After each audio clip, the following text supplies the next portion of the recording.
ఈరోజు స్తుతి ఆరాధన. తండ్రి, కుమార, పరిశుద్ధాత్మ నామములో ఉన్న త్రియేక దేవుడవైన యేసుక్రీస్తు ప్రభువా, మీకు స్తోత్రములు స్తోత్రములు.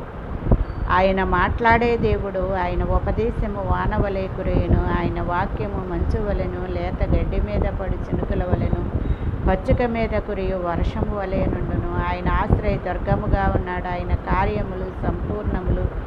ఆయన చర్యలన్నీ న్యాయములు. ఆయన నిర్దోషి అయి నమ్ముకొనదగిన దేవుడు. ఆయన నీతిపరుడు, యథార్థవంతుడు. నిన్ను సృష్టించిన తండ్రి కాడ నిన్ను పుట్టించి స్థాపించినవాడు ఆయనే. సరిహద్దులను నియమించినవాడు యెహోవా సీనాయి కొండ నుండి వచ్చెను. శయీరులో నుండి వారికి ఉదయించెను. పారాను కొండ నుండి ప్రకాశించెను. వేవేల పరిశుద్ధుల సమూహముల మధ్యలో నుండి ఆయన వచ్చెను. ఆయన కుడి పార్వశమున అగ్నిజ్వాలలు మెరుగుచుండెను. ఆయన కంఠస్వరము విస్తార జల ప్రవాహముల ధ్వని కలిగినది.